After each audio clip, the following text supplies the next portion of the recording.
Welcome to the Deep Dive. Great to be here. Today we're digging into a source that's really stirring things up.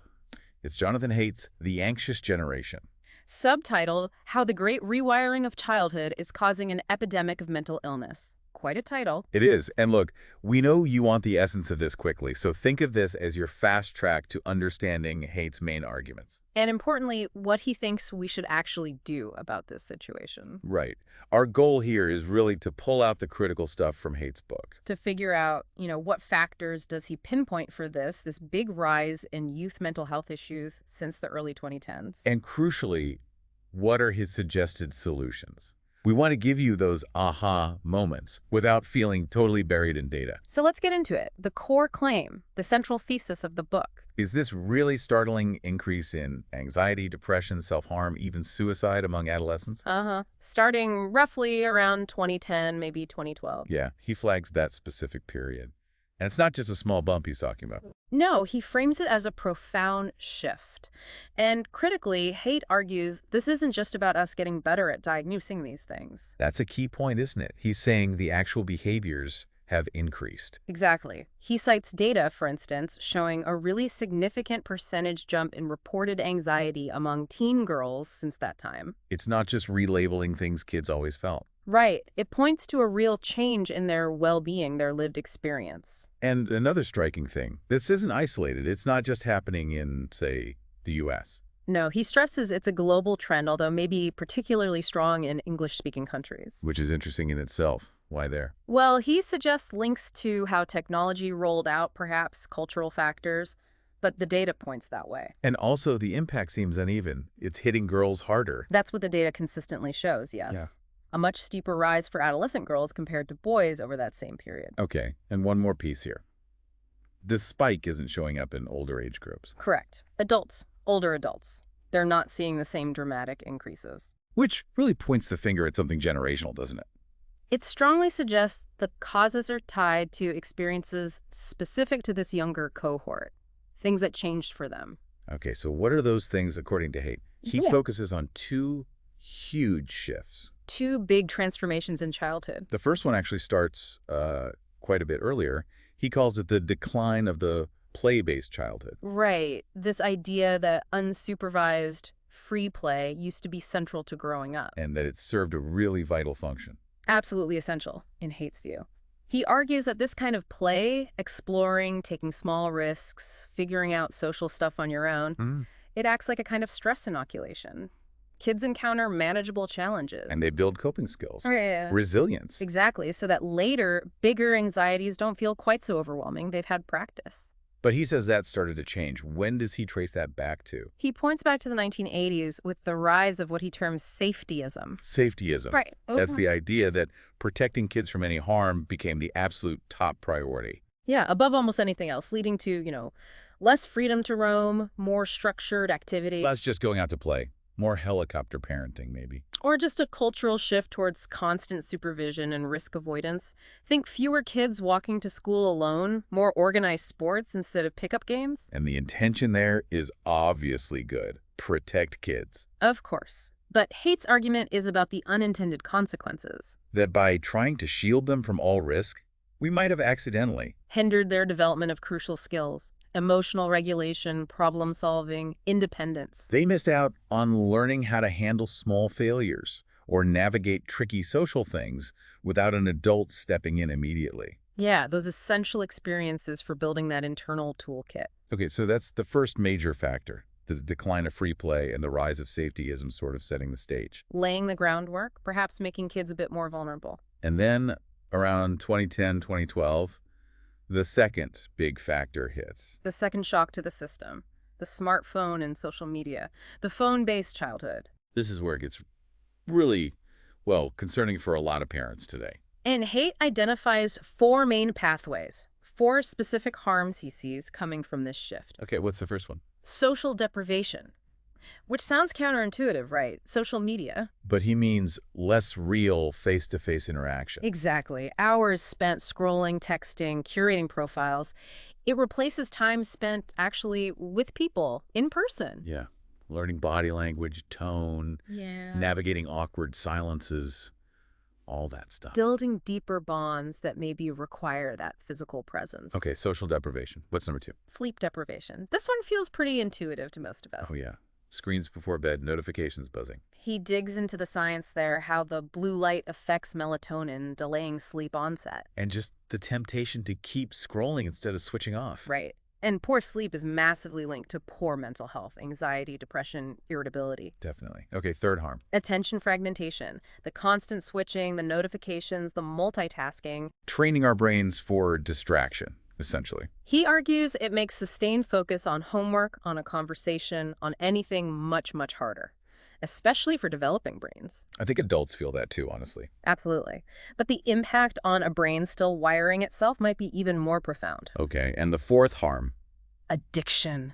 He really leans into this, the design of these platforms. Algorithms, the variable rewards, like a slot machine in your pocket. Pretty much. Those dopamine hits that keep you coming back, making it hard to disengage. And he argues this isn't accidental.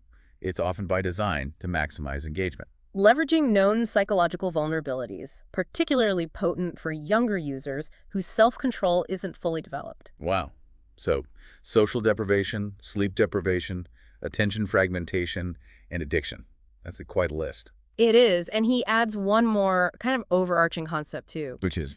Spiritual degradation, which sounds intense. Yeah, what does he mean by that? Is it religious?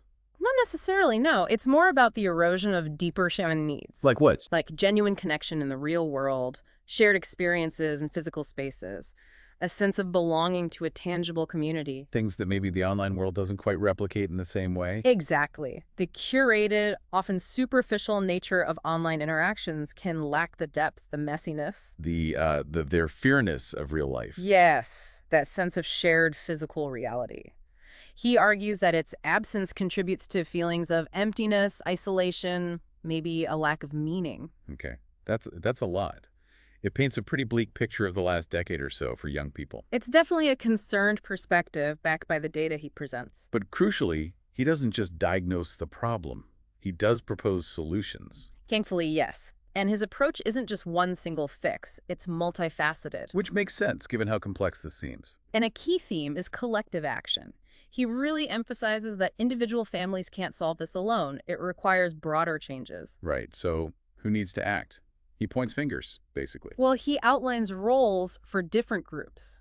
Governments, for one. What can governments do? He talks about regulations. He points to things like the UK's Children's Code, which puts more onus on tech companies to protect kids online. Okay. Any other big government moves? Raising the minimum age for social media use, he specifically suggests 16. 16. That's quite a bit older than it is now for most platforms. It is. It reflects his view on the developmental readiness needed. Okay.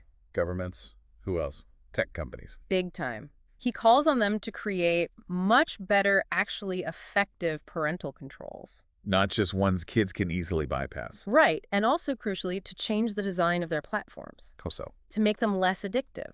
Fewer infinite scrolls, maybe chronological feeds, turning off some of those compulsive features. Taking some responsibility for the addictive potential. Exactly. Okay, who's next? Schools. Yep. Schools have a big role. One key recommendation is banning smartphones during school hours. Getting them out of the classroom, out of the hallways, out of the cafeteria. The whole school day, basically, Yeah. to allow for more focus, more real-world social interaction. Makes sense. Anything else for schools? Yes, bringing back more unstructured playtime, recognizing that need we discussed earlier. Right, linking back to the play-based childhood idea. Building resilience. Precisely. And finally, of course, parents. What's the advice for parents? Several things.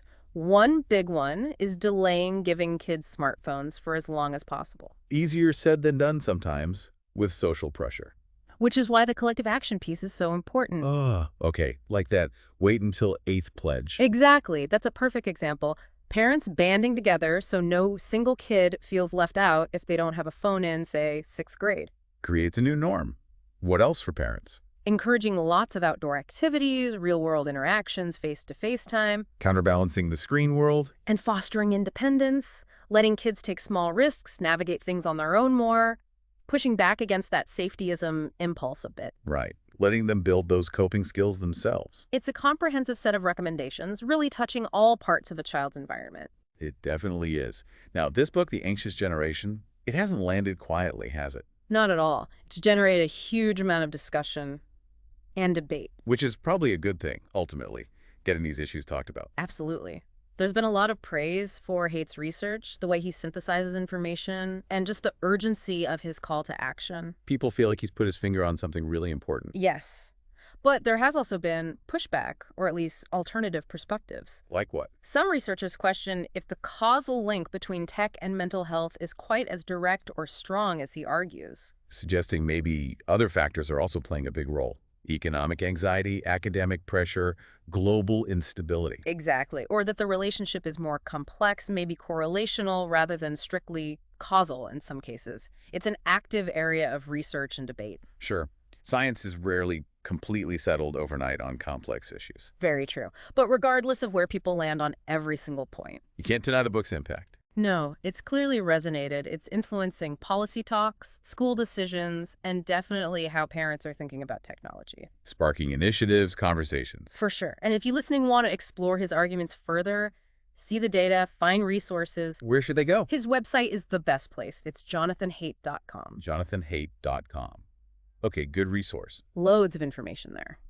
So, let's try and wrap this up. We dove into Haight's The Anxious Generation. Key takeaways.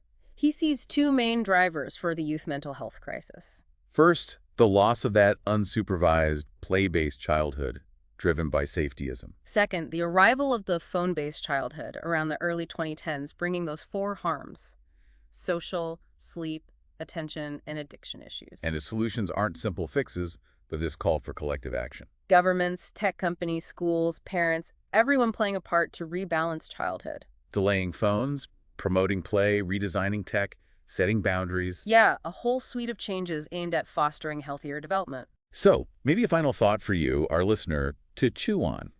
Thinking about this balance, the good and the bad sides of technology, in your own life maybe, or for young people Yeah.